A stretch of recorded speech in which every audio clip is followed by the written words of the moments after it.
How could an army, outnumbered 5-1, on foreign soil, perfectly leveled for the enemy, not merely win, but utterly annihilate its opponent? We are told it was Alexander the Great's tactical genius and the cowardice of Persian King Darius. But what if this convenient narrative is merely a facade, a brilliant piece of propaganda concealing a far darker and more intricate truth? The story of the Battle of Gaugamela isn't a textbook on military strategy. It's a spy thriller about the greatest betrayal of antiquity, where the fate of the world was sealed not by the clang of swords, but by hushed whispers in a conspirator's tent. I invite you to become not just an observer, but an accomplice in this investigation. Together, we will crack the code of this battle and uncover what lies hidden beneath the official chronicles.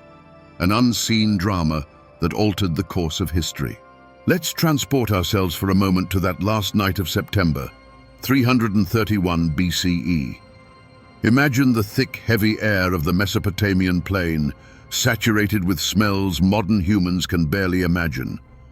It's a pungent blend of sweat from tens of thousands of men and thousands of horses, the sour tang of cheap, watered-down wine, smoke from countless campfires mingling the scent of roasted barley and burning dung. The ground beneath your feet is dry and dusty. Every movement stirs up chalk dust, which the Persians had deliberately scattered to level the field for their chariots. This isn't merely a landscape, it's a stage, meticulously prepared for a grand finale. Now, listen closely. The night isn't silent. It's filled with the sounds of a vast, tense organism. This isn't the roar of battle, but its premonition. The creak of leather harness, checked by soldiers for the 100th time. The monotonous ringing rasp of whetstones sharpening sword blades and sarissa tips. The whinnies of horses sensing the nervousness of their riders. And above it all, a guttural murmur in dozens of Greek dialects. Macedonians, Thessalians, Athenians, Spartans, they are all here, each with their own accent, yet united by a single purpose. And somewhere beyond the horizon, another camp stretches out, so enormous that its lights merge into a continuous glow, as if a second Babylon had risen on the plain. To understand what will happen tomorrow, we need to decipher two cultural codes, two fundamental operating systems in the minds of these people. For every Macedonian warrior, there exists the concept of arete. This isn't just valor or courage. It's an ideal of personal excellence proven on the battlefield. Your worth as a human isn't measured by wealth or nobility, but by how you distinguish yourself in combat before your comrades. And Alexander is the living embodiment of arete, its ultimate benchmark. They follow him not because of an order, but because he is the best among them, the first among equals, and each desires to earn his approval and share in his glory. At the opposite pole lies the Persian worldview. At its center, not an abstract ideal, but a concrete figure, the King of Kings, Darius III. He is not merely a ruler, he is the linchpin holding the entire empire together, the guarantor of a cosmic order called Asher. His army is a reflection of this order, a strict hierarchy where everyone knows their place. From satrap to simple archer, all are cogs in a colossal machine set in motion by the will of a single man.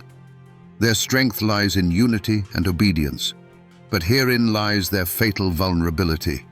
If the central cog is removed from the mechanism, it grinds to an instantaneous halt. So, what was Alexander's campaign truly? Imagine the boldest venture startup in history.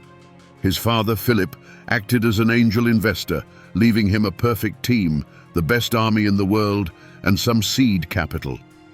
After several successful rounds of investment at Granicus and Issus, this startup came to launch a hostile takeover of the largest corporation on the planet, the Achaemenid Empire. The Battle of Gaugamela wasn't just a confrontation, it was the final shareholder meeting, where the right to control the world would be bought not with gold, but with blood. On one side, a decentralized, agile team of super-motivated professionals obsessed with the ideal of personal excellence. On the other, a colossal bureaucratic corporation, completely dependent on its CEO, who ruled by divine right. Tomorrow, on this dusty field, not merely two armies will clash. Two philosophies, two management systems, two worldviews will collide, and only one of them will survive. The starting point was the final reconnaissance. As Alexander and his commanders ascended a hill and saw what awaited them below, even the most seasoned veterans felt a chill. It wasn't an army. It was a living ocean of men, horses, and metal stretching to the horizon. Hundreds of thousands of warriors, dozens of nations. The ground leveled like a table, perfectly prepared for the deadly charge of scythed chariots. The Persian Empire, having gathered all its might, had created not just a force, but a colossal annihilation machine. The trap had sprung shut. Any other commander in history would have seen only one outcome: inevitable doom. It was at this very moment, in the face of absolute numerical superiority, that an idea was born, one that would change the rules of war forever. That evening, a war council was held in the Macedonian camp. Old, wise, and cautious Parmenion, Alexander's father's right-hand man, proposed the only sensible option: a night attack. A sudden strike in the darkness could sow panic, nullifying the Persian advantage in numbers and battlefield preparation. It was a logical, well-reasoned, and from a military science perspective, the only correct plan. And it was this very plan that Alexander rejected with disdain. His response, which has gone down in history, was not merely a general's retort. It was a manifesto of a new type of thinking. I do not steal victory. He refused the only tactical advantage because he didn't just need a victory. He needed a miracle. And right then, he presented his own plan, his grand idea. It was something so audacious and counterintuitive that at first it must have seemed like madness. The plan was simple in its genius. Ignore the overwhelming majority of the Persian army. Don't engage in a protracted battle of attrition. Don't try to outflank their gigantic wings. Instead, transform his entire army into a single armored fist, a single battering ram, and deliver one devastating, utterly crushing blow to one single point. Directly into the center of the Persian formation, right where Darius himself, the King of Kings, stood on his chariot. This wasn't just a tactical maneuver, it was a break from all military thought of that era. Alexander wasn't betting on the power of weaponry, but on psychology. He staked everything on three assumptions, each of which was almost unbelievable. First, that his elite companion cavalry would be able to breach the ranks of the king's personal guard, the finest warriors in Asia. Second, that the rest of his army, stretched thin and attacked on the flanks, would be able to hold its ground and not waver. And third, most importantly, that Darius, seeing a wedge of steel and fury hurtling toward him, would break and flee, thereby decapitating his entire colossal army with a single action. His comrades' reaction?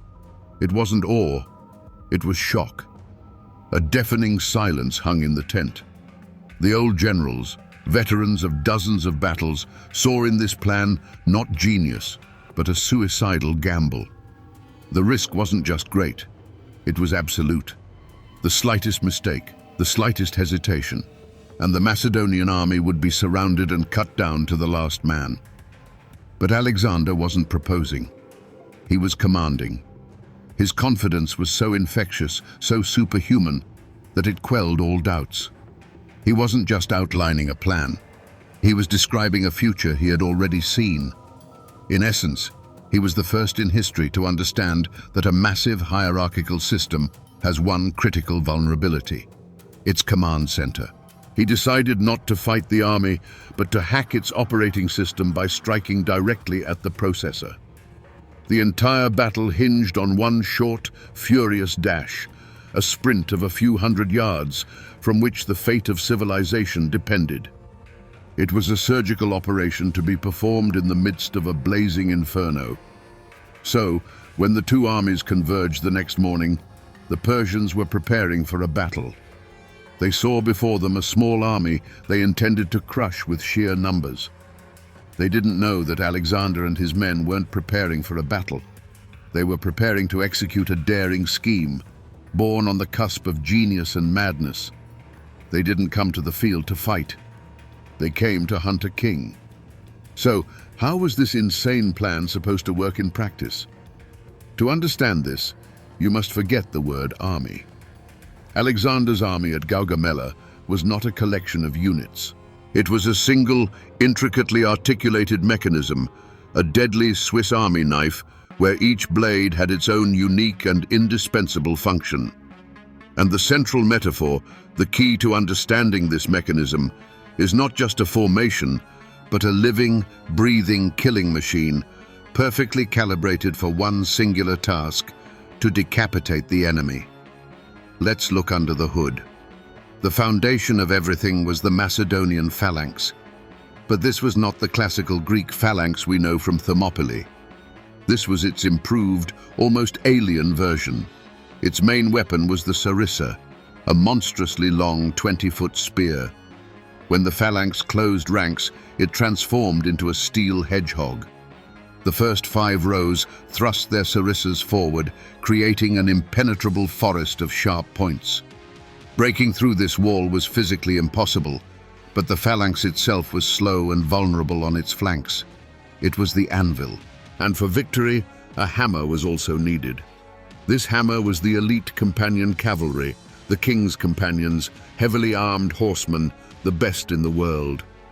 But Alexander's genius lay not in possessing these two elements, but in how he combined them into a unified system.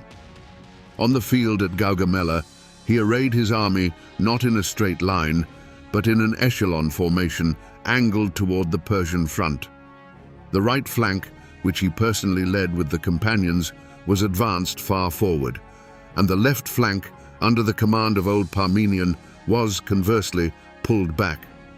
This was a gigantic spring, compressed to its limit, ready at the right moment to unleash a single, crushing blow. Now, let's visualize the process itself, a step-by-step instruction for creating a miracle. Step 1. The bait. The entire Macedonian army begins a slow, hypnotic movement, not forward, but to the right, along the Persian front. This was an utterly illogical, maddening maneuver. Alexander seemed to be searching for the edge of the Persian army, which wasn't there.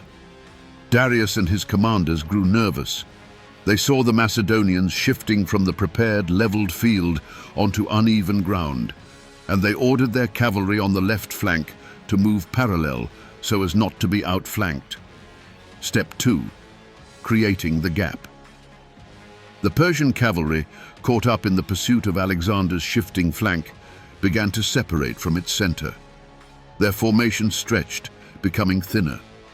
Between the cavalry and the infantry protecting the king, for a few precious moments, a fissure appeared, a thin, almost imperceptible breach in the monolithic wall.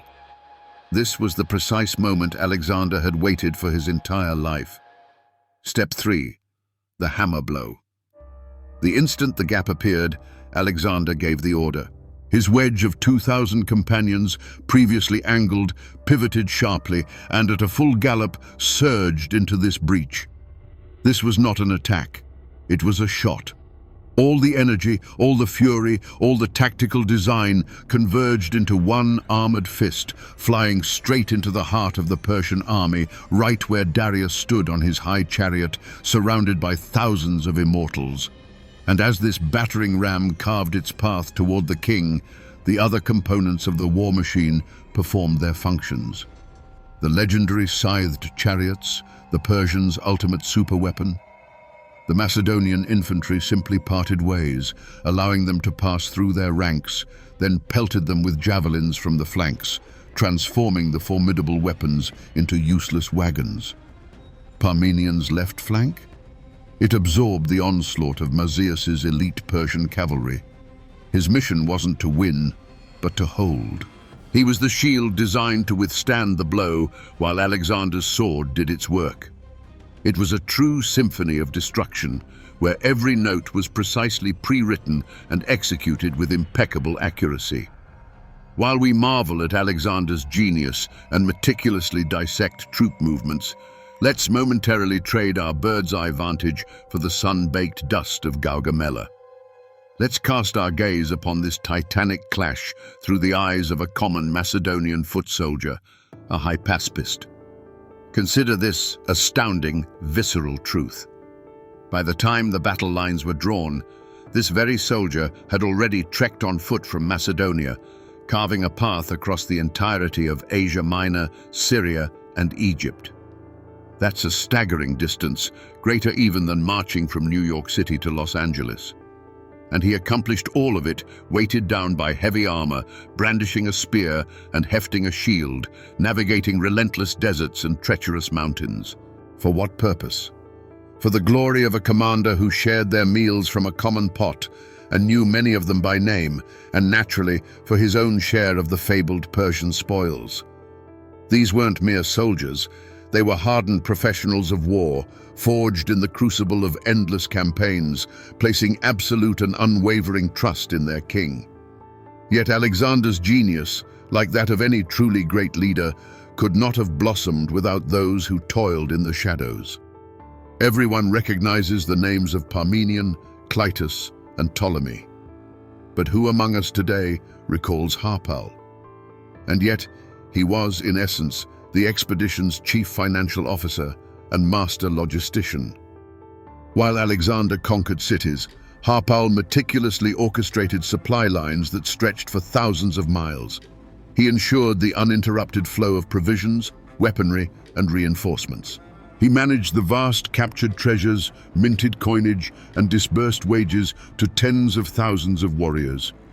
Without his extraordinary administrative acumen, Alexander's army would have simply perished from hunger and exhaustion deep within enemy territory.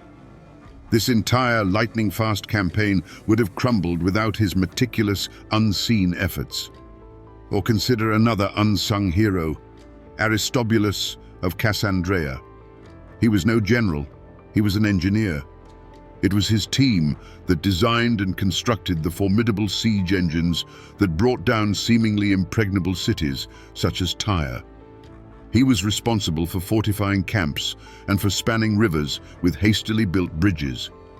In a world where warfare was primarily a brutal clash of raw might, Alexander was among the first to grasp the monumental importance of engineering prowess. The ability to swiftly erect a crossing or construct a towering siege engine afforded him an advantage as profound as the charge of his elite companion cavalry. Alexander's campaigns ushered in a new era of warfare, where the engineer's intellect was prized no less than the warrior's courage. Harpal and Aristobulus were the invisible titans upon whose shoulders this colossal undertaking truly rested. Now, let's explore a striking everyday detail that utterly grounds this heroic epic. Each Macedonian soldier, beyond his weaponry and armor, carried a small clay vessel known as an arebalos. Inside, it held olive oil. This wasn't for consumption. It was their all-in-one shampoo, soap, and deodorant. Before battle, after a grueling march beneath the scorching sun, they would anoint their bodies with the oil, then scrape it off with a specialized curved instrument, a strigil, along with the accumulated grime and sweat. To us, this might seem crude, even primitive, but for them, it was a ritual of purification, a vital way to cleanse themselves, to reclaim a sense of humanity before stepping into the bloody maw of battle. Picture the scene. Thousands of sun-bronzed, muscular bodies glistening with oil in the sunlight, preparing themselves for the embrace of death. It's a poignant detail that transforms faceless figures on a map into living, breathing individuals, complete with their own intimate habits and sacred rituals. It is from such seemingly minor details, the sheer endurance of the common soldier, the unsung brilliance of an unknown logistician, the intimate nature of everyday rituals, that the rich tapestry of history is truly woven. The victory at Gaugamela would have been inconceivable without Alexander's genius. But it would have been equally unattainable without those tens of thousands of ordinary men who believed in him and simply performed their duties exceptionally well, whether managing finances, constructing a bridge, or merely purifying their bodies before their final stand. And then, in the very thick of battle, it seemed as though the brilliant mechanism had performed flawlessly. The wedge of companion cavalry, spearheaded by Alexander himself, sliced through the ranks of the Persian immortals like a white-hot blade through butter. Dust, shrieks, the clang of steel, everything merged into an apocalyptic chaos. The objective was within reach. Darius's chariot, pulled by a team of 4 snow-white horses, was already in sight. One more surge, a few dozen more yards, and history would be rewritten. But it was precisely at this moment of triumph, when victory seemed all but assured, that a true catastrophe unfolded on the other end of the field. This was the perfect storm, a development no one could have possibly foreseen. The left flank, that very anvil under the command of the seasoned Parmenion, was faltering. The elite Persian cavalry of satrap Mazaeus, numerically superior and brimming with ferocity, crashed into it with such force that the Macedonian formation began to buckle, then threatened to tear at the seams. This was no longer just holding the line, it was a bloody beating. Worse still, elements of the Persian and Indian cavalry managed to punch through a gap in the line and stampeded toward the rear of the Macedonian army, straight for its camp. They weren't attempting to encircle Alexander, they began to plunder the baggage train. But for Parmenion's soldiers, it appeared to be a complete and utter rout. They were fighting on 2 fronts, against the enemy before them and against the terror of knowing the enemy was already at their backs. And here, the terrifying dialectic of strength and weakness revealed itself. The very strategy that was so brilliant in its audacity, the concentration of all forces into one decisive strike, had turned against itself. Alexander, transformed from a general into a mere warrior, the spearhead of the attack, lost command of the overall battle. His personal heroism, his unbridled drive toward the enemy king, the very thing meant to secure victory, had pushed his entire army to the brink of annihilation. He was so close to severing the Serpent's head that he failed to notice its tail had already coiled around his own neck.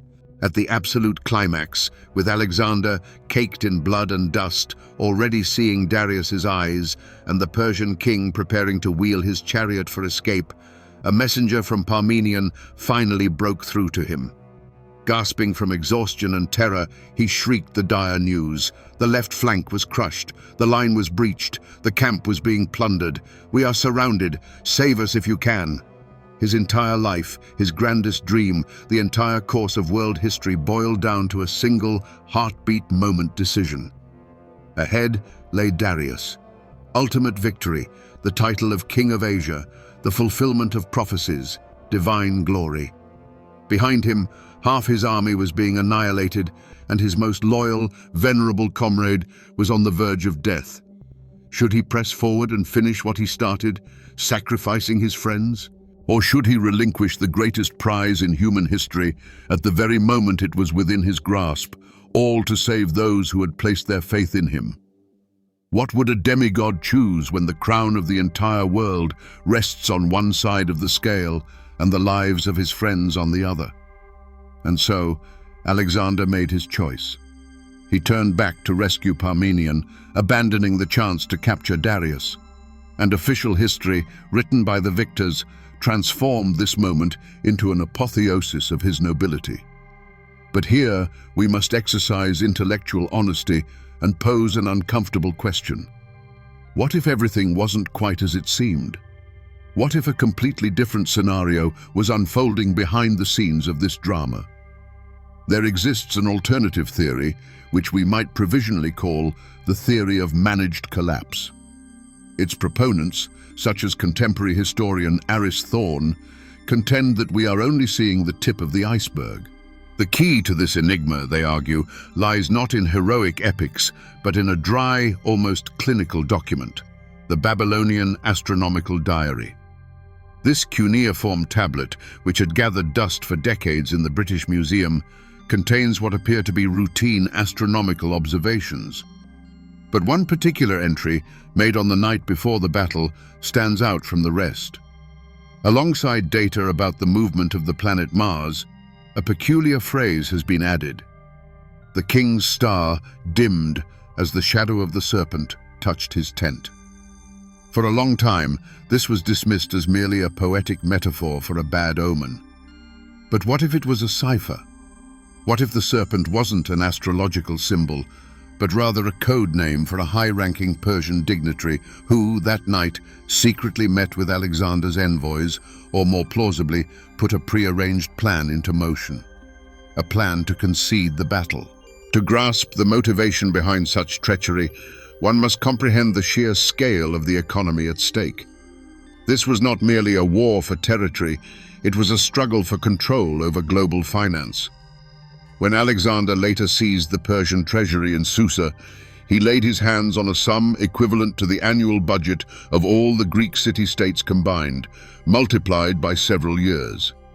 With that fortune, one could have built a fleet capable of dominating the entire Mediterranean, with enough left over to found a dozen new cities. Persian satraps, like Mazaeus, were not just military commanders. They were oligarchs, governing the wealthiest provinces. And they clearly saw that after Issus and Tyre, the old system was doomed. Their objective wasn't to save Darius, but to profitably sell their assets to the new owner, thereby preserving their power and wealth. From this vantage point, Mazaeus' inexplicable actions on the battlefield acquire a chilling, cold logic. His furious assault on Parmenion's flank was not an attempt to break the front line. It was an act of sabotage, cleverly disguised as valor. He deliberately engaged the most steadfast Macedonian units, creating a critical situation that diverted Alexander. Yet he did not annihilate Parmenion's flank, despite having every opportunity to do so. He simply held it on the brink of collapse, playing his part in the grand performance until what was meant to happen in the center eventually did. He ensured the perfect conditions for Darius's escape, fabricating the very dilemma for Alexander that would later be immortalized in textbooks as an example of noble sacrifice. But the most compelling evidence for this theory lies neither in cuneiform tablets nor in tactical diagrams. It resides in Alexander's post-battle personnel decisions. Why did he, notorious for his ruthlessness toward enemies who resisted him, not merely spare Mazaeus, who commanded the very flank that almost obliterated his army? He did the unthinkable. He appointed him satrap of Babylon, the wealthiest and most strategically vital province in the entire empire. This was no magnanimity from a victor. This was payment, a cold, cynical calculation. Mazaeus' appointment is a direct, almost unconcealed confirmation of the deal struck that very night when the shadow of the serpent touched the king's tent. Thus, the story of Gaugamela appears before us not as a duel between two warriors, but as a brilliantly orchestrated multi-move combination. Alexander's genius lay not only in conceiving a daring strike plan, but also in proactively identifying and exploiting the fractures within the monolith of Persian power. Darius did not flee out of fear of Macedonian spears.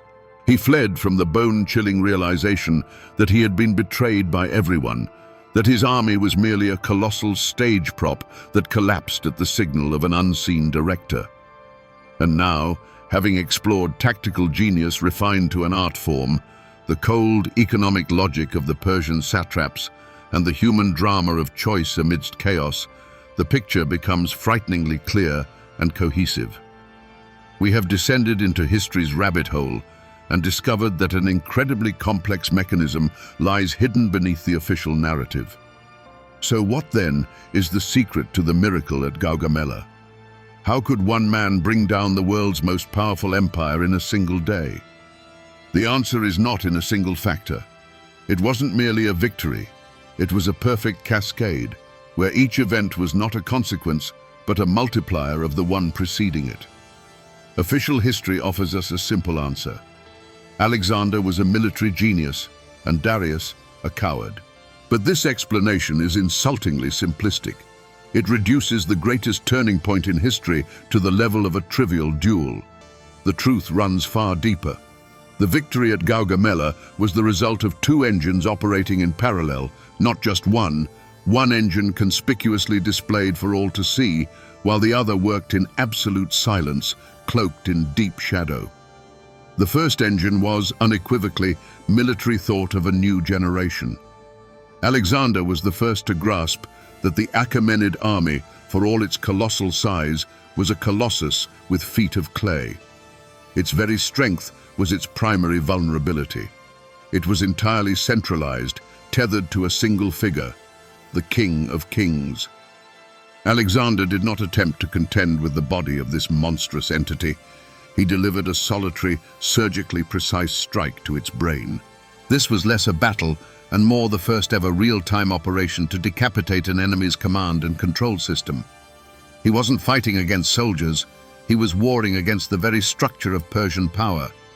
Yet this strike, however brilliant, might never have reached its target had it not been for the second, clandestine engine. This was the invisible war Alexander waged long before the first clash of spears. His genius lay not only in commanding a phalanx, but also in reading the souls of men. He understood that Darius's empire was being corroded by the rust of corruption, fear, and pragmatism. He perceived that the Persian elite no longer believed in their king and were ready to switch allegiances to a new, more potent predator to preserve their wealth. He wasn't simply fighting the satraps, he was recruiting them. This synergistic effect, you see, was the master key. The military thrust at the center created precisely the chaos, the perfect smokescreen under which conspirators like Mazaeus could execute their part of the bargain. Their sabotage, in turn, exponentially boosted the impact of Alexander's assault. Darius's panicked flight wasn't solely triggered by the sight of the companion cavalry charging him down. It stemmed from an icy dread, the chilling realization that orders went unheeded, that his elite guard was faltering, that his most trusted advisors had betrayed him. He fled not from an enemy, but from the void that had suddenly opened up around him.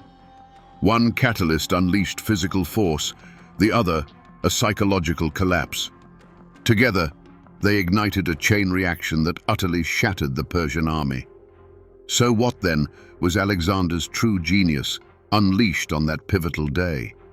He was no mere conqueror. He was the architect of a new reality. He was the first in history to wage total war, not in the sense of total annihilation, but in the strategic deployment of every available instrument. The blunt force of sarissas and cavalry, alongside the subtle power of espionage, bribery, and a profound grasp of enemy psychology. He didn't merely defeat armies, he systematically dismantled entire civilizations, meticulously preserving the elements he deemed useful. The triumph at Gaugamela bestowed upon him more than mere power. It granted him license for the greatest social experiment in recorded history. He had no intention of annihilating Persia and erecting a new Greece in its ruins. He realized the potential lay not in destruction, but in synthesis, in uniting rather than obliterating. To take the formidable Greek military machine and its philosophical underpinnings and fuse them with the sophisticated Persian administrative system and rich culture. He sought to forge not merely an empire, but a new synthetic world, the very first global state in human history. And when you truly grasp this, the Battle of Gaugamela transcends the simple definition of a clash of arms. It's no longer just politics or warfare in their purest forms. It is a design of titanic, almost divine scale. It is an act of creation, masquerading as an act of destruction. Upon that dusty plain, it wasn't merely the fates of Darius or Alexander that were sealed. What was truly being decided was the trajectory of Western civilization for the next 2,000 years. The victory at Gaugamela marked more than just the demise of a single empire. It was the Big Bang that birthed an entirely new universe, the Hellenistic world. The domino effect, set in motion that day on that dusty plain, reverberated across millennia and echoes down to us, even today. Following Persia's collapse, the Greek language, specifically its simplified Koine form, emerged as the lingua franca spanning from Gibraltar to India. It was in this very language that the Septuagint, the translation of the Old Testament, was penned, rendering Jewish scriptures accessible to the entire civilized world. And it was also in this language that, a few centuries hence, the Gospels and Epistles of the Apostles would come to be written. The infrastructure laid down by Alexander himself became the intricate network of roads along which the tenets of Christianity would eventually spread throughout the vast Roman Empire. Without Alexander, Christianity might well have remained a minor Jewish sect. To this day, we inhabit cities he founded and employ words he introduced into our lexicon. The most striking example, of course, is Alexandria in Egypt. It wasn't merely a city. It was the prototype of the modern metropolis, an unrivaled intellectual and scientific hub of the ancient world for nearly 1,000 years.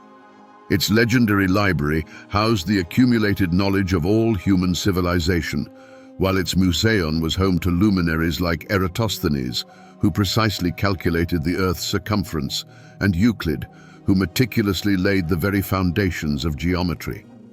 But there were also Alexandria Ariana, Alexandria Arachosia, and Alexandria Escate on the fringes of the Fergana Valley. Alexander established more than 70 cities, each serving as a vibrant outpost of Greek culture, a dynamic melting pot where the West decisively met the East. We witness the legacy of this era every single day, often without even realizing it. When you gaze upon the United States Supreme Court building, the Bolshoi Theater in Moscow, or any other monumental structure in the neoclassical style, you are seeing the opulent Corinthian columns. This architectural order, which became a global symbol of luxury and authority, achieved its widespread adoption precisely during the Hellenistic age. It became the architectural language of the new global culture that Alexander himself spawned. Alexander's life, in and of itself, transformed into an archetypal narrative. The medieval Roman d'Alexandre was an absolute bestseller, translated into dozens of languages, from Latin to Persian. He became a hero of European chivalric poems and Islamic legends, where he was known as Iskandar du al-Qarnayn, or Alexander the Two-Horned. The image of a youthful genius who conquered the world and then burned out in the blaze of his own glory is forever etched into humanity's cultural code. Yet, here awaits the greatest paradox of his legacy. The very idea he fought for, the creation of a unified syncretic empire where Greeks and Persians would become one people, was betrayed and utterly trampled immediately following his death. His generals, the Diadochi, were no visionaries. They were pragmatic predators. Instead of building bridges between cultures, they tore his empire apart in a brutal series of wars that raged for over 40 years. The grand project of cultural synthesis drowned in blood and personal ambition. The distortion grew even more monstrous over time. The Romans, who admired Alexander as a military commander, completely disregarded his vision of cultural fusion, constructing their own empire on a far more rigid division between Romans and barbarians. And in the 19th century, European colonizers twisted Alexander's image into a convenient justification for their own conquests. He, who dreamed of uniting East and West, became for them a symbol of the eternal superiority of the West over the East. Thus, the original revolutionary idea of creating the first ever global world without clear boundaries between us and them was warped into its complete antithesis. The legacy of the great unifier was co-opted to justify new divisions and new conquests. This is the most bitter irony of his incredible fate. It might seem that we, living in a world of supersonic speeds, neural networks, and global markets, could have nothing in common with a dusty battle that roared to a close more than 2 millennia ago. But if we look closely, the bridge to modernity proves to be alarmingly short and remarkably sturdy. The story of Gaugamela is a textbook case in crisis management and disruptive innovation theory. The colossal, unwieldy, and overconfident Achaemenid corporation controlling the entire known market was confronted by a daring and hungry startup from Macedon. This startup lacked comparable resources but possessed two decisive advantages: revolutionary military technology and a visionary leader willing to stake absolutely everything. Moreover, Alexander the Great unknowingly waged the first hybrid war in history. He perfectly understood that informational and psychological superiority was no less crucial than battlefield dominance. His shadow war against the Persian satraps, his uncanny ability to uncover and exploit internal divisions within the enemy's elite, this is, in essence, an ancient analogue to modern strategies for destabilization and regime change from within. He didn't merely attack Darius's army, he hacked its operating system, sowing doubt, bribing key top executives, and dismantling the chain of command even before the order to attack was given. So what is the most significant, non-obvious lesson we can glean from this grand drama? It is this: true strength isn't the ability to crush an enemy with brute force. True strength is the skill to understand an enemy's system so profoundly that you compel it to self-destruct. Alexander's victory was not won the moment his cavalry slammed into the ranks of the immortals. It was won the moment he recognized that the Persian Empire was not a monolith, but a complex web of personal ambitions, fears, and economic interests. He won because he saw not soldiers, but the people who made up those soldiers.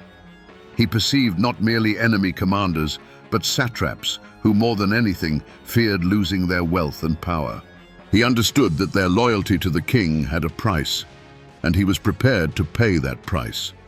This is a lesson that any hierarchical structure, no matter how mighty, possesses critical vulnerabilities, and striking those points proves thousands of times more effective than any head-on assault.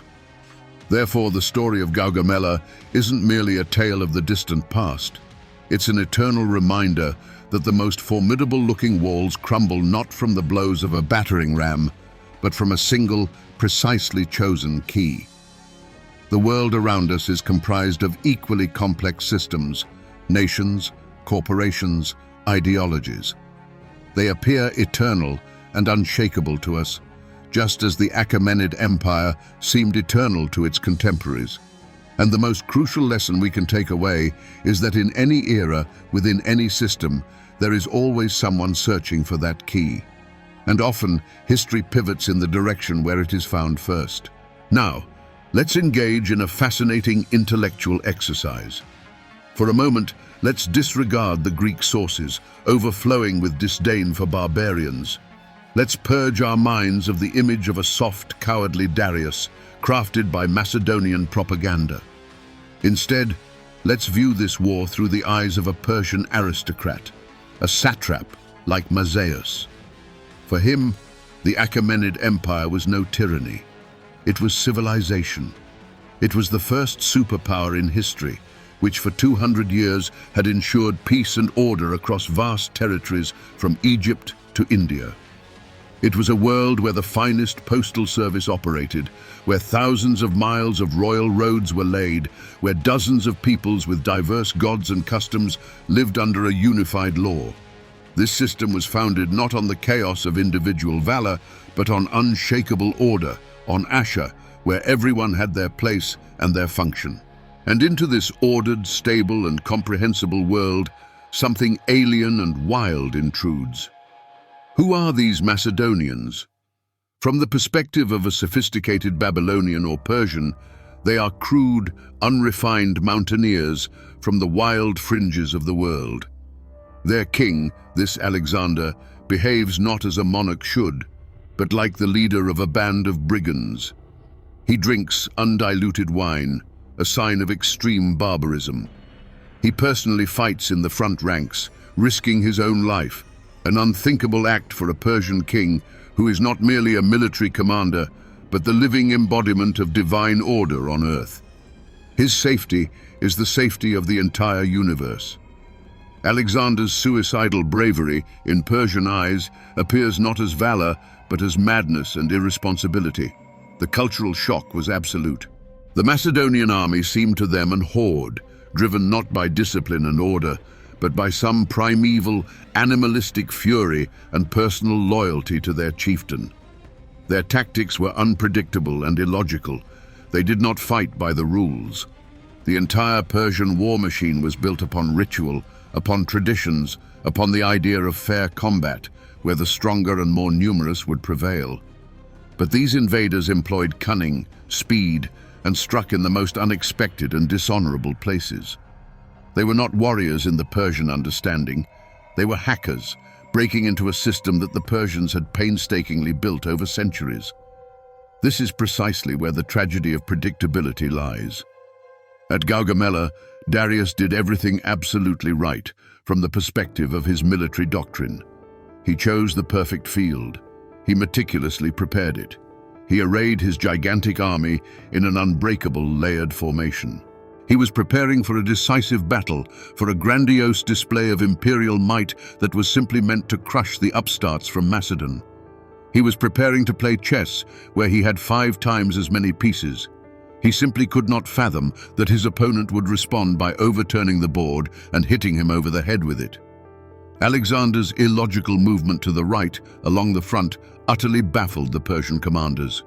This maneuver wasn't in any playbook, and the subsequent wedge formation thrust directly at the center toward the king himself was more than just a brazen tactic. It was an act of sacrilege, a violation of the most fundamental, unwritten law of warfare. One simply does not attack the king directly. You defeat his army, and then the king acknowledges defeat.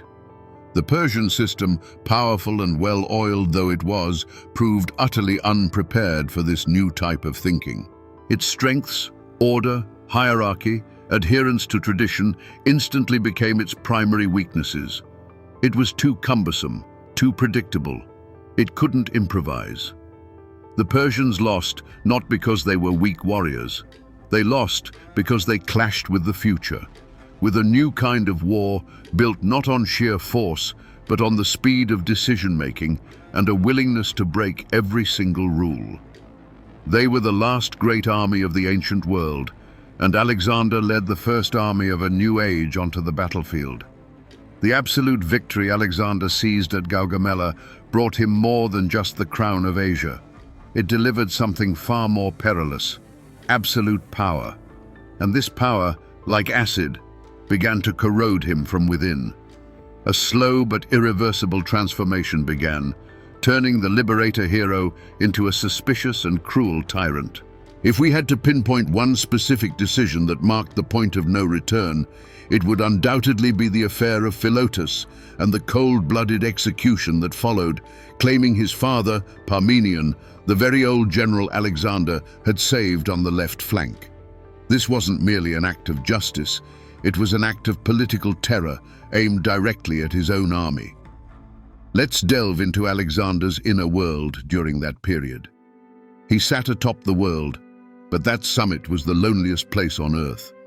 His old Macedonian comrades, accustomed to speaking with him as equals, watched with horror and revulsion as he adopted Persian customs, introducing the demeaning ritual of proskynesis, a full prostration, at his court. For a Greek, this was tantamount to acknowledging the king as a god, an unthinkable blasphemy. An atmosphere of misunderstanding and veiled murmurs thickened around him, and in this oppressive silence, every whisper seemed to him the hiss of a snake, every sidelong glance a sign of conspiracy. Paranoia became his chief counselor. It was in this atmosphere that the affair of Philotas erupted. Philotas, Parmenion's son, was the commander of the elite companion cavalry, one of the most influential men in the army. He was talented, yet arrogant and indiscreet in his speech. When word reached Alexander that Philotas knew of an impending conspiracy but failed to report it, the king seized on this as a pretext. A show trial was staged before the entire army. Under torture, Philotas confessed to every accusation against him and was executed. Was he truly guilty? We will never know. But it no longer mattered. It wasn't Philotas on trial. It was the entire old Macedonian aristocracy who dared to harbor their own opinions. And here, Alexander made the most dreadful and cynical decision of his life. Having executed the son, he realized he could not leave the father alive. Parmenion, at that moment, was hundreds of miles away in Ecbatana, commanding a massive garrison and, crucially, overseeing the entire captured Persian treasury.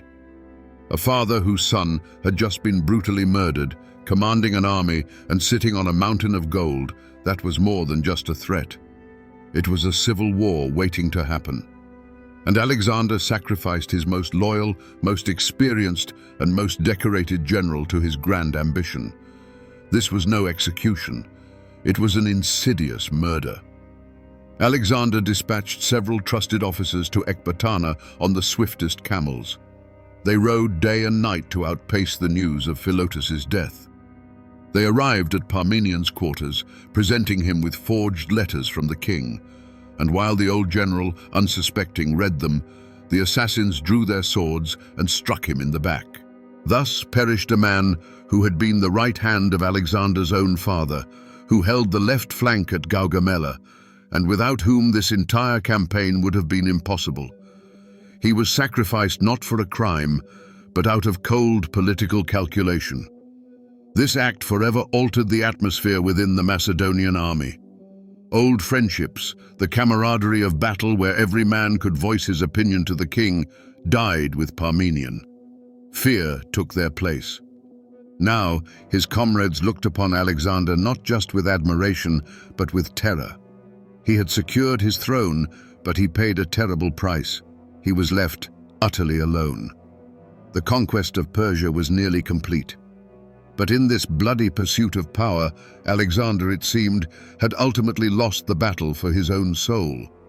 The notion that, after Alexander's arrival, East and West joyfully embraced one another, forging a unified culture, is a beautiful but utterly false myth. The initial clash was harsh and painful. Imagine ancient Babylon.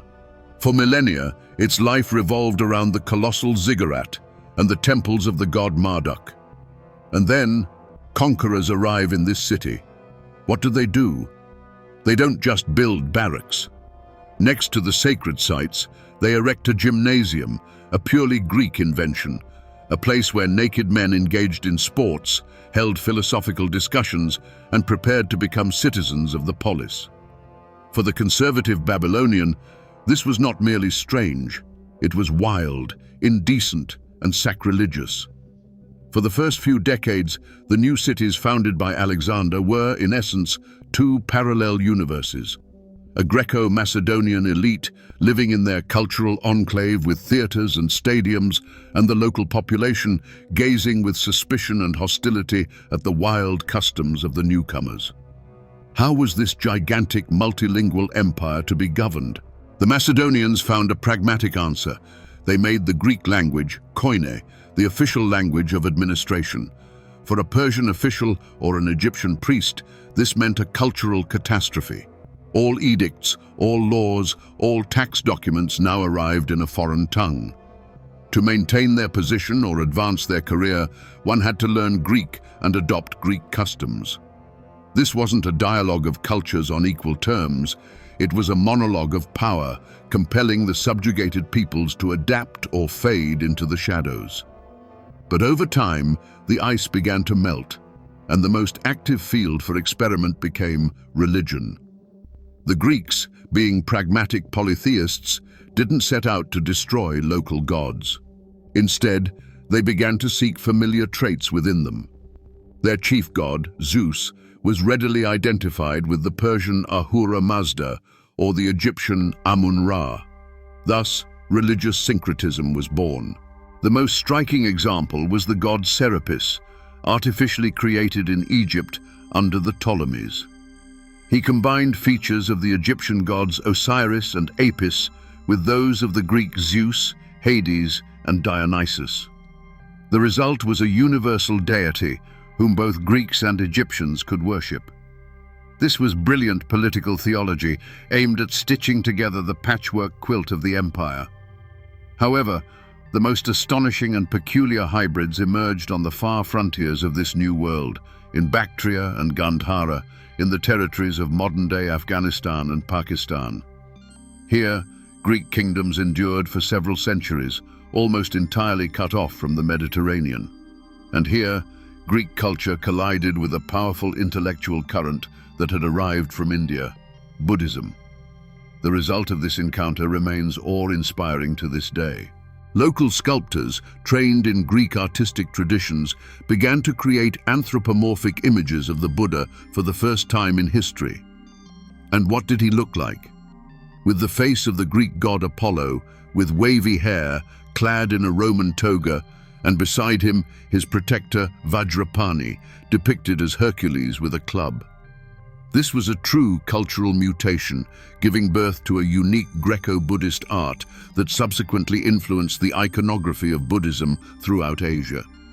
This synthesis manifested in everything. Archaeologists have unearthed the city of Ai-Khanoum in Afghanistan, a classical Greek polis complete with a theatre seating 4,000 people, temples, and a gymnasium. But it was built not of marble, but of local mud brick, and in the architecture of the palaces, Greek columns stood alongside Persian motifs. The coins of the Greco-Bactrian kings are utterly fantastic. On one side, a realistic, purely Greek portrait of the ruler in a helmet, and on the other, Indian deities, such as Shiva with a trident. How did life change for the average merchant or artisan in one of these new cities, say Antioch? Their world expanded immeasurably. They lived in a city meticulously planned on a Hippodamian grid. They walked to the agora, where they heard dozens of languages spoken, but Greek was the language of trade. Their children could attend the gymnasium to receive a Greek education and a chance to join the new elite. They began to use new silver coins, emblazoned with the king's profile, accepted from Egypt to India. Their old familiar world had crumbled, but from its ruins emerged a new one, more complex, dynamic, and, for the first time in history, truly global. Alexander's campaign wasn't merely a military invasion. It was, perhaps, the first total information campaign in history. He perfectly understood that conquering minds was no less crucial than conquering cities. And he, along with his inner circle, purposefully constructed his public image, transforming his biography into a myth in real time. This began at the very outset, with his visit to the oracle of Amun-Zeus in the Siwa oasis, from which he returned with the unspoken title of Son of a God. This wasn't merely an act of vanity. For the Egyptians, accustomed to divine pharaohs, it was an incredibly powerful signal of legitimacy. He wasn't a foreign conqueror, he was the rightful ruler. His entire campaign was framed with symbolic gestures. He took Achilles' shield from the temple in Troy, emphasizing his heroic lineage. He cut the Gordian knot, proving his right to rule Asia with a single stroke. Always by his side were court historians like Callisthenes, who crafted the official, heroic chronicle of the campaign, which formed the basis of most of the sources that have reached us. But his enemies were not silent. They waged an active counter-propaganda campaign, creating negative publicity that proved so enduring that some of its elements persist to this day. To the Persians, he was not a hero, but Iskandar the Accursed, a demonic destroyer. The chief accusation was the burning of Persepolis, the sacred Achaemenid capital. For the Greeks, this was an act of just retribution for Xerxes' burning of Athens. But for the entire Persian world, it was barbarism of unimaginable scale, the destruction of their cultural and spiritual heart. His enemies actively spread rumors of his immoderate thirst for wine and his fits of uncontrollable rage. His drunken slaying of his friend Clytus became the perfect plot point for discreditation. Here he is, your philosopher on the throne, who is in reality a wild and untamed barbarian, incapable of controlling his passions. And here we arrive at the cardinal principle of any war. History is written by the victors. Let's take one specific event and see how its official version differs from what probably happened in reality. The perfect example is the siege and capture of Tyre. In the official Greek version, bequeathed to us by Arrian, it is an epic poem of unyielding will and engineering genius. The proud and impregnable island city challenges Alexander. In response to this insult, the Macedonian king achieves the impossible. He builds a gigantic causeway, a mole, across the sea right to the city walls. Overcoming the fierce resistance of the Tyrians, storms and fire, his army completes the titanic labor, takes the city by storm, and justly punishes the stubborn inhabitants for their audacity. This is a story of how human will, guided by the gods, can conquer nature itself. Now, let's take a moment to see it through the eyes of the people of Tyre. They were citizens of an independent, wealthy trading city-state. They were not issuing a challenge. They were defending their sovereignty, their right not to submit to a foreign conqueror. For them, the construction of the mole was not an engineering marvel. It was a slowly encroaching nightmare, a road to inevitable death. For 7 months, they watched a maniac's army build a path to their homes. Their fierce resistance was not stubbornness, but a desperate fight for survival. Official accounts tell us that after the assault, 8,000 Tyrians were slain, and an additional 30,000 were condemned to slavery. Within the heroic epic penned by the victors, these were mere figures, a justifiable cost for insubordination. If we shift our perspective, however, this narrative transforms into a chilling account of genocide, the complete annihilation of an entire city's populace. The story Alexander authored is a myth of heroic endeavor. The story that could have been penned by Tyre's last surviving citizen, however, would be a chronicle of a war crime. But that story will never see the light of day. If Parmenion's execution represented a profound betrayal of trust, then the unfolding events in India signaled an even deeper treachery, a betrayal of the very idea, the foundational purpose of the entire campaign. The fateful decision was not forged in the heat of battle, but rather in the hushed stillness on the banks of the Indian Hyphasis River. The army had pushed to the very edge of the known world. Persia lay conquered, its vast riches seized, and glory had been hard won across dozens of battles. The original objective that had drawn them from Macedonia had not merely been achieved, it had been surpassed many times over. But for Alexander, this was still not enough. He was no longer driven by strategy, but by an unyielding obsession. He yearned to reach the great ocean, which he believed encircled the earth from the east. The goal had transcended politics. It had become mystical, intensely personal. And the means to achieve it, his army, his loyal Macedonians, were no longer comrades, but had been reduced to mere instruments to satisfy his boundless ambitions. This was the breaking point, the internal fracture every commander dreads most. For the first time in all those years, his army said no. This wasn't a rebellion of traitors. It was an uprising of utterly exhausted souls who no longer understood what they were fighting for. Stepping forward was one of his most revered generals, the veteran Ken. His speech wasn't an act of defiance, but a cry of desperation. He spoke of the veterans' graying hair, their scars, their aching homesickness, and how they had conquered an entire world and earned the right to return. He spoke on behalf of those who had made Alexander truly great. This wasn't a clash of two armies, but of two worlds. The boundless, godlike ambition of one man pitted against the very human limits of tens of thousands. Alexander, accustomed to his will being the law of nature, was furious. He locked himself in his tent for 3 days, expecting his army to come to its senses. But the army remained silent. His magic had ceased to work, and he was forced to concede.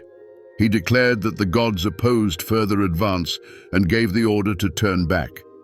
Yet, in his soul, this concession felt like a humiliating defeat. And so, he decided to exact revenge, not on an enemy, but on his own army. He committed a symbolic act, one that became the very essence of his new, darker nature. To return to Babylon, there were two paths: a safe, northern route along familiar roads, or a southern one, cutting through the utterly lifeless Gedrosian desert. No army had ever dared to cross it. The choice of this path had no strategic rationale whatsoever. It was pure, unadulterated madness, an act of self-affirmation, a defiance hurled at gods, men, and nature itself. It was as if he declared, "You wouldn't march forward with me to glory? Then I will lead you back through hell." This desert expedition became one of the most horrifying episodes in all of ancient history. This was no longer warfare, it was a 60-day death march. Thousands of people and animals perished from thirst, heatstroke, and starvation. There were no enemies, no battles, no glory. Only scorching sand, a merciless sun, and an endless horizon stretched before them, beyond which lay nothing but a fresh dose of suffering. An army that had never known defeat in battle was nearly annihilated by its own commander. There, amidst the sands of Gedrosia, the grand vision of uniting peoples finally died.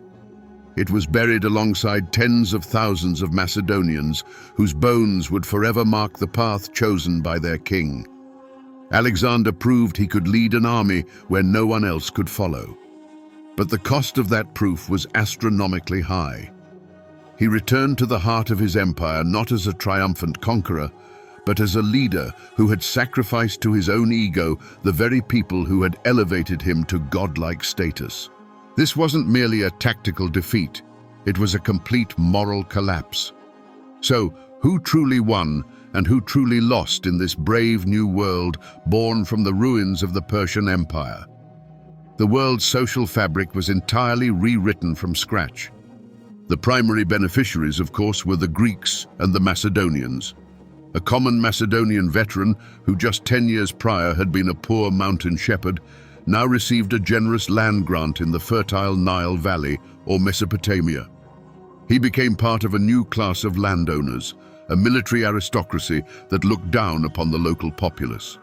And Alexander's generals, Ptolemy, Seleucus, and Antigonus, transformed from military commanders into kings, founders of dynasties that would rule these lands for the next 300 years. This was arguably the most monumental social mobility in history. The old Persian aristocracy, which had governed Asia for centuries, faced a stark choice: collaborate or vanish. Those who, like Mazaeus, swiftly switched allegiance to the conquerors, retained their wealth and even secured positions in the new administration.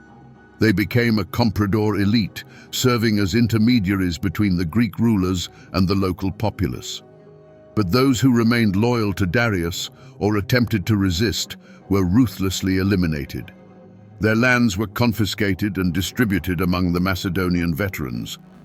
The old ruling class was either assimilated or utterly wiped from the face of the earth.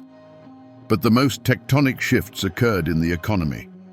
Alexander seized and unleashed into circulation the colossal Achaemenid treasures that had accumulated for centuries in the treasuries of Susa, Persepolis, and Ecbatana. This was akin to suddenly dumping all the gold and foreign exchange reserves of the United States and China onto the global market simultaneously today. The initial effect was a monstrous inflation across the entire Mediterranean, sending prices for goods and labor skyrocketing. But then, as the economy adapted, this money became the fuel for an unprecedented construction and trade boom. An era of gigantic projects began. New cities, ports, roads, and temples were built. An economy built upon the bones of the Persian Empire was experiencing its own golden age. A complete redrawing of global trade routes took place. Whereas previously the main arteries of world commerce had run overland through the heart of the Persian Empire, now the world's economic center shifted to the sea. New Hellenistic capitals, Alexandria in Egypt, Antioch in Syria, Pergamon in Asia Minor, became the primary logistical hubs, connecting the Mediterranean with Arabia, India, and Central Asia. Control over sea lanes became more critical than control over territories. The first era of globalization had begun. What was the psychology of the people who lived through these seismic upheavals? It was a volatile mix of euphoria and profound trauma. For the Greeks, it was a moment of absolute triumph. Their language, their culture, their gods became dominant across the vast expanse from Greece to Afghanistan. Yet, with this triumph also came a sense of disorientation. They were a mere drop in an ocean of foreign peoples. The horizon of their familiar world, once confined by the walls of their native city-state, was shattered to smithereens. The world turned out to be terrifyingly vast, complex, and unpredictable. For the conquered peoples, it was a collective trauma. Their world, stable and comprehensible for centuries, collapsed overnight. Their kings were dead, their temples overshadowed by Greek gods, their laws replaced by foreign ones. This sparked a deep existential crisis. Old gods and old orders could no longer provide protection. This feeling of lostness and vulnerability became the defining psychological trait of the new Hellenistic era, paving the way for new religions and philosophies that would offer individuals an anchor not in the external world, but within themselves.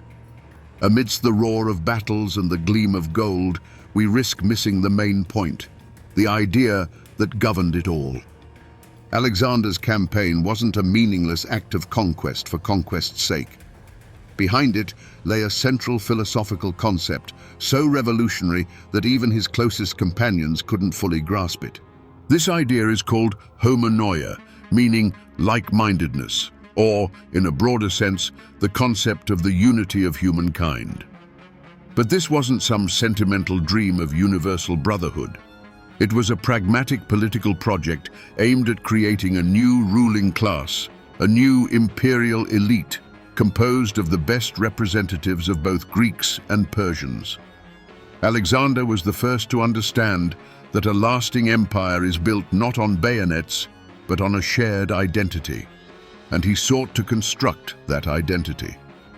The intellectual engine that installed the fundamental operating system into the young king's mind was, without a doubt, the greatest intellect of that era, Aristotle. For 3 years, he served as Alexander's personal tutor. He didn't merely teach him rhetoric and politics, he instilled in him an insatiable thirst for knowledge, a belief in the omnipotence of logic and a systematic approach. It was Aristotle who taught him to view the world as an object for study, classification, and ultimately, control. The entire scientific expedition that accompanied the campaign, all those botanists, zoologists, and geographers collecting data on new lands, is a direct legacy of the Aristotelian method. But Aristotle also gave his pupil a poison: the fundamental Greek conviction that the world was divided into Hellenes, born to rule, and barbarians, born to obey. And it was right here, in the fields of Asia, that the major philosophical schism occurred. The student surpassed and refuted his teacher. Unlike Aristotle, who sat in the quietude of Athens's Lyceum, Alexander saw barbarians firsthand. He witnessed the complex Persian system of governance, their sophisticated culture, their ancient wisdom. And he understood that the division into Hellenes and barbarians was a lie. His idea of homonoia, his policy of merging elites through mass marriages, his adoption of Persian customs, all of this was a direct rebellion against Aristotle's philosophy. He rejected the idea of simple Hellenization and dared to go further, towards creating a hybrid, syncretic civilization. This was his personal philosophical project, forged through battles and campaigns. But this grand project was confronted by another, no less powerful philosophical doctrine: cynicism. If Alexander embodied the aspiration for absolute dominion over the world, the Cynics, and primarily their greatest representative Diogenes of Sinope, preached absolute renunciation of the world. They taught that true freedom was self-sufficiency, autarky, a complete disdain for wealth, fame, power, and all social conventions. They were intellectual anarchists, dismantling any authority with their biting sarcasm and ascetic lifestyle. The legendary encounter between Alexander and Diogenes is more than just a historical anecdote. It's a clash of two universes. The ruler of the world, surrounded by his brilliant retinue, approaches a destitute philosopher living in a barrel and asks what he can do for him. Diogenes' reply, "Don't stand in my sun," is arguably the most radical philosophical statement in history. It's a complete nullification of Alexander's entire value system. All his power, all his conquests, all his glory, nothing compared to simple sunlight. They say that to the sneers of his retinue, Alexander responded, "If I were not Alexander, I would wish to be Diogenes." He, more than anyone else, grasped the magnitude of a person for whom his own grandeur held no significance. This struggle of ideas wasn't just an abstract debate, it unfolded directly within Alexander's camp. His old Macedonian guard, steeped in the spirit of Aristotle, championed the conservative idea of Greek supremacy. They viewed their king's barbarization with hatred. Conspiracies, murmurs, the mutiny at the Hiphasis, all were manifestations not only of weariness, but also of a deep ideological conflict. Alexander's army was a battlefield between the philosophy of Aristotelian exclusivism and his own new philosophy of universalism. And, as history would show, in this battle, he ultimately lost. Alexander's empire was not crushed by an external enemy. It didn't fall under the blows of barbarian hordes or as a result of a rebellion by conquered peoples. The greatest system created by one man died with him. In 323 before Christ, in the very heart of the New World, in Babylon, Alexander the Great succumbed to fever. And the moment his breath stopped, so did the engine that had driven all of history. He was an architect who carried the sole copy of the blueprints to his grave. All that remained was a colossal construction site, mountains of building materials, and a crew of foremen, each convinced that he alone knew how to continue building. The system began to devour itself. The scene in the Babylonian palace was the prologue to a 40-year tragedy. The world's finest generals, men who had faced fire and water from the Danube to the Indus, gathered at their king's deathbed. They were unsurpassed at following orders, but they were utterly incapable of living without them. According to legend, when Regent Perdiccas asked the dying man to whom he bequeathed his kingdom, Alexander whispered, "To the strongest." Perhaps this is merely a beautiful fabrication, but it perfectly describes what happened next. That phrase became the starting gun for the bloodiest race for power in human history. Two individuals were declared heirs: Alexander's unborn son by Roxane and his mentally incapacitated half-brother, Philip Aridaeus. This was a fiction, a temporary plug to mask the gaping void on the throne. Immediately, the struggle among the successors, the Diadochi, began. This was no longer a battle for an idea, it was a battle for assets.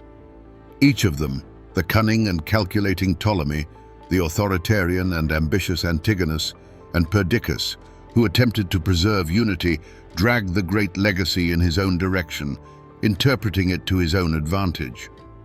They weren't just tearing apart a world map, they were tearing apart Alexander's very dream of a unified empire. The first and most symbolic act of this dissolution was the battle for the body.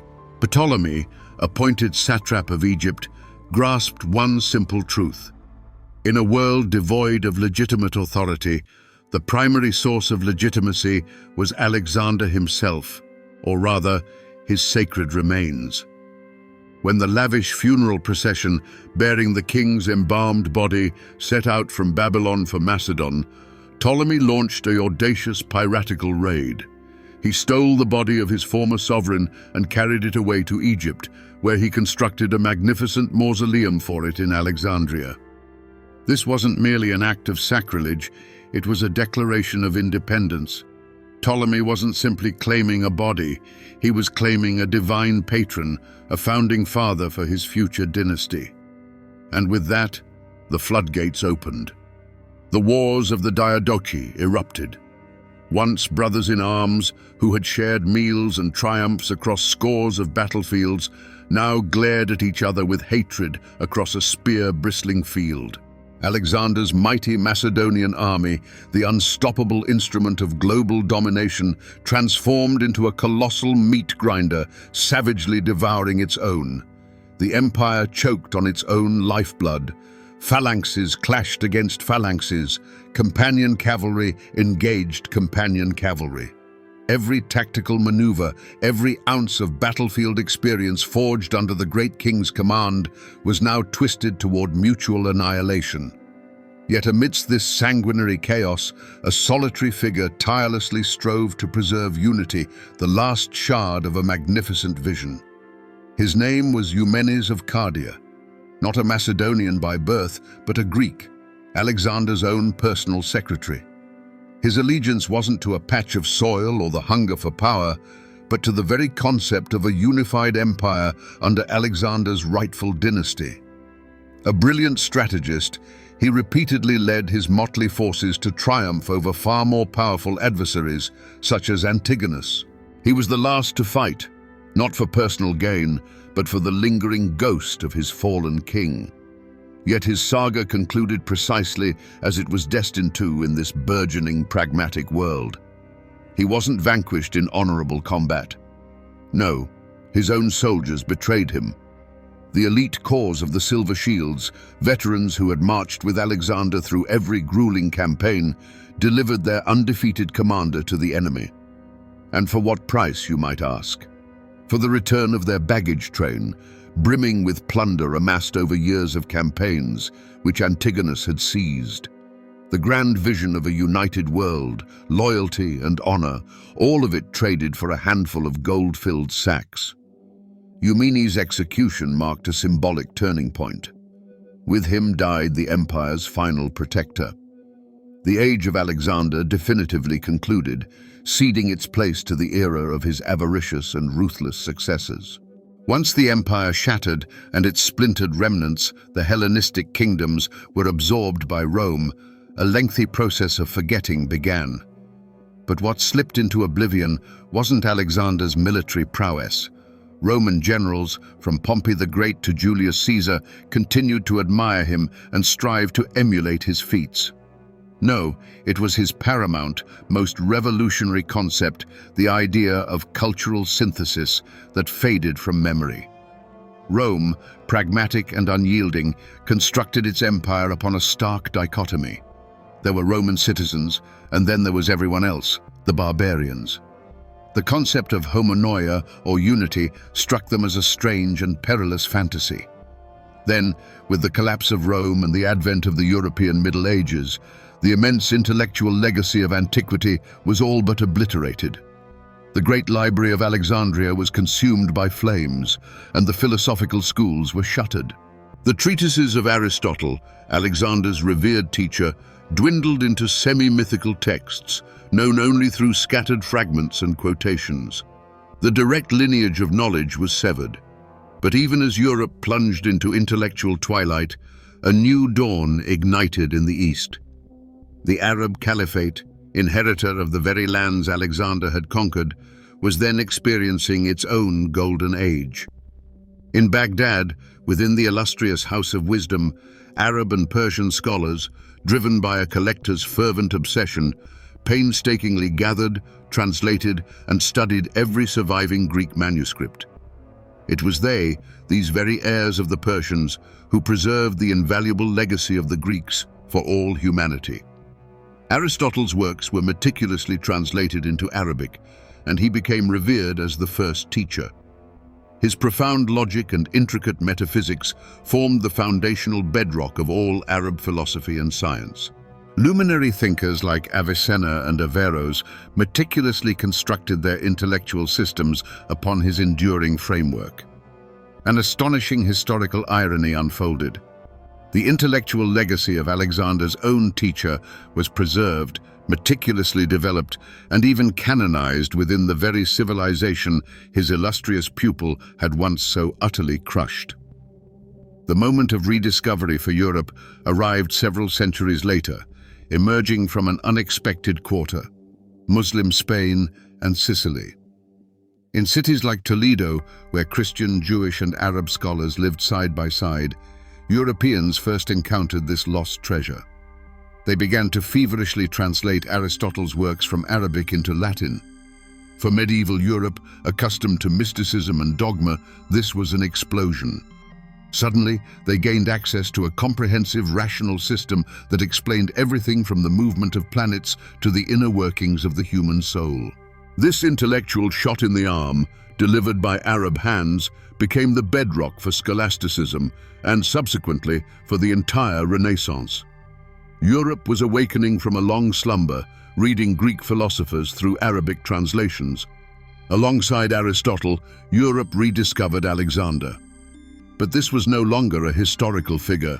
He was a myth, which each epoch interpreted in its own way, imbuing him with its unique meanings. For the luminaries of the Renaissance, he was the quintessential Homo universalis, the universal man, simultaneously a magnificent warrior, a patron of the sciences, a generous ruler, and a refined intellectual. He became a role model for Italian condottieri and Florentine patrons alike, embodying the Renaissance ideal of personal valor and boundless potential. The age of absolutism perceived him in a completely different light. For a Louis XIV or a Frederick the Great, he was the paragon of the enlightened monarch, the architect of a centralized state whose will was law. His conquests served as a vivid example of how a single brilliant ruler could bend the course of history to his command. The concept of cultural fusion held no interest for them. Their fascination lay in the model of absolute, unfettered power. Finally, in the 19th century, during the zenith of European colonial empires, the last, and perhaps most cynical transformation occurred. British and French colonizers recast Alexander as their trailblazing predecessor. In their interpretation, he was the first European to bring the light of civilization to savage Asian peoples. His brutal campaign of conquest was reinterpreted as a noble civilizing mission. The man who dreamed of erasing the boundary between East and West became the prime symbol of the eternal superiority of the West over the East. The great unifier became a banner for new conquerors and dividers.